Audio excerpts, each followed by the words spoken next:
I wouldn't. I don't know, but, you know, war... I don't know. We're not saying war, are we? What's intervention? But I mean, to you? that's what it could become, though. I mean, it's if it's that kind of heightened, if it's that heightened, it actually also that plays into Robert Mugabe's hands. I mean, this talk about intervening in Zimbabwe is exactly what Robert Mugabe wants people to talk about. So he can call us colonial oppressors. Exactly, because then he says to his people, look at me, I'm the only one. The British want to be back.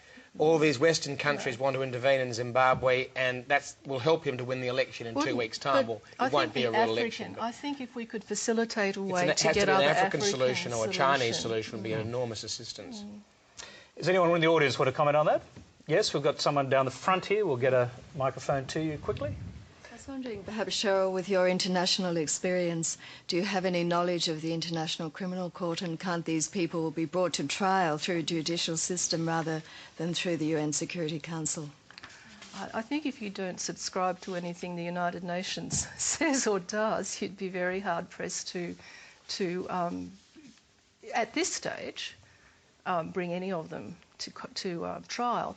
But what people... Remember in Kenya when they had this trouble, they had to promise the person who was defeated that no action would be taken against him, and I suspect a similar thing could possibly happen in Zimbabwe if Mugabe could ever be persuaded to stand aside.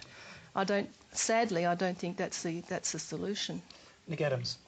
Look, there's undoubtedly an extremely serious crisis in Zimbabwe at the moment, and rather than pass judgment on what actually needs to happen, because really I'm not in a position, I don't have the intelligence in front of me prepared by certain authorities, but the observation that I'd like to make is this.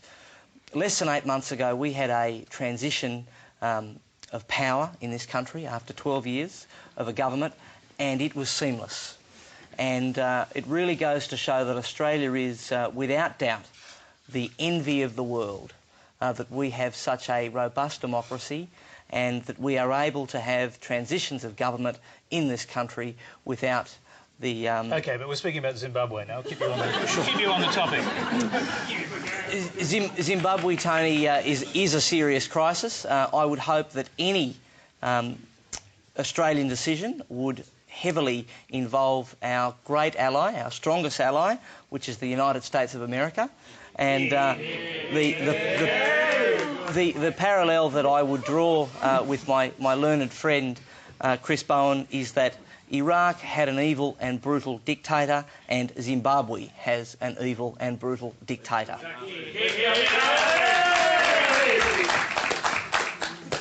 OK, we're going to move on. Let's...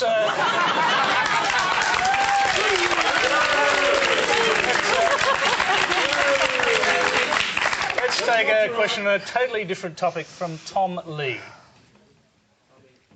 Yes, thanks. To return to the economic debate, now that Labor under Craig Emerson have defined themselves as market Democrats, have they seized this economic and even cultural middle ground from what would normally be associated to the Liberal Party? And in doing so, will this compel the Liberal Party to return to the Howard tradition? I'm going to start with Julia Zemiro here. Great. Tom, this is so my area. Thanks. What? Well, you know we've had an election. Yes, we have. I know we've had an election. So at a barbecue, I went there. Here's the question. Here's the barbecue stopper. Has the Labor Party stolen the middle ground from the Liberal Party? Has the Labor Party stolen the middle ground? Oh, look, can you just give them a little minute to just get on with it and give it a crack? That's the thing. It's like it's like they're interested in, you know, it's like there was a grace period of about a month, and then it's now like, let's get stuck in. It's going to take a while to change. You've got to get a run at things. You've got to give stuff a go. So, no, just give them a moment. Just have a think about it, see what's happening, because you're reading stuff all the time that, no. And some of the things you're reading, it has to be said, are written by senior people in the Labor Party. Cheryl Kernot. Craig Emerson is the person who wrote about market Democrats. You're watching all this from the sideline. Has Labor swallowed up the middle ground? Well, they had to swallow up some of the middle ground to win, to get elected, and they did that successfully. I saw what Craig wrote, and I guess I raised one eyebrow slightly, but there was some merit in a lot of what he said. On the other hand, I thought this kind of embracing of the we don't want any welfare of any kind, we can't extend welfare in any way, that disturbed me a little bit, because in a compassionate country there will always be people who need more help than what they can get through having enterprise and other options, which Craig was also suggesting. I think the problem with both people coalescing over the middle ground is that the people underneath get squashed out and get left behind, and there's nobody to speak for them. And I think that's what happened to a lot of pensioners recently, which I have to say, watching from the sidelines, disappointed me as well.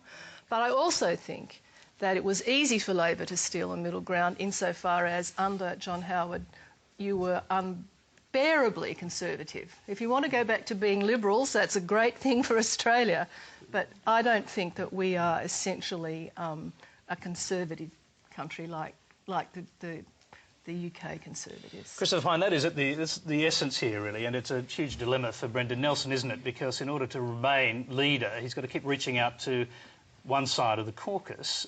Do people who are on the other side of the caucus of the Liberal Party get left behind?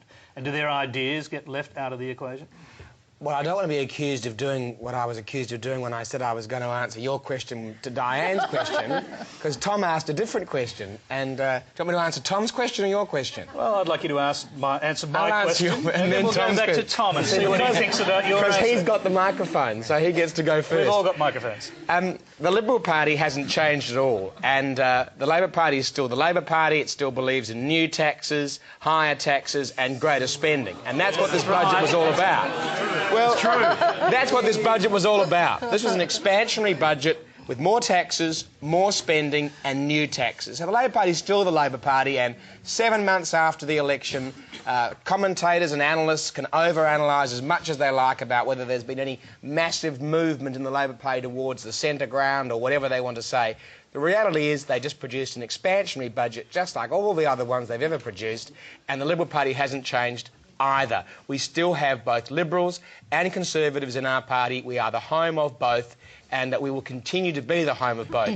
Right now, we are out of government. We were in government for almost 12 years, and I would be surprised. We would welcome you into the Liberal Party, Cheryl. That wasn't my question. I'm sure Nick's got a membership form in his pocket. You framed me now. You weren't offering a seat. But you wouldn't. What about a safe seat? What about a safe seat? 8 months after the election... Cheryl would like a safe seat. Not like the last one, but not like Dixon. Cheryl's learned. 8 months after the election, it would be very surprising if there wasn't a whole lot of this kind of commentary being written. But at the end of the day, it is sound and fury signifying nothing. And in 2.5 years' time, when we have an election, things will have settled down a great deal more and people will see the Labor Party for what it is. We've got two people with their hand up. Hang on a second. I'm going to go back to Tom Lee first, the questioner. Yes, well, I note that, Chris, but I know that you in particular, in the aftermath of last year's election, came out and said that the Liberal Party had to return to core principles. And I would have thought that those core principles would have been much in line with what Craig Emerson wrote. Are you concerned that he has seized that for the Labor Party? And now that he has taken it for Labor, I know your alignment within the Liberal Party, will that be compromised? And will you be forced to cede to Nick Minchin's camp? OK, Chris Bowen, do you want to answer that question now that he's asked? No, I don't. You don't want to answer it? Look, it's not columns at dawn. So Craig Emerson wrote the last column doesn't mean he's won the argument. You know, I might have written the first one and I'll write another one at some point. The reality is that the Liberal Party hasn't ceded any ground to the Labor Party. What I wrote about after the election, and I still very strongly believe, is that to win the next election we have to return to our core values, which are opportunity and freedom and small government. And I do admit that by the time we'd left office at the end of 2007, we may have strayed a little bit from small government. And That's a little tiny bit, just a little smidgen. And we need to get back to our core principles of opportunity, creating freedom, individual liberty, small government. I would rather you decide how you spend your money, how you live your life, than the Labor Party or the bureaucrats in Canberra deciding what is good for you. I know that you know what's good for you. Got a question right up the back there. Christopher Pyne, isn't your party split on the issue of same-sex entitlements that shows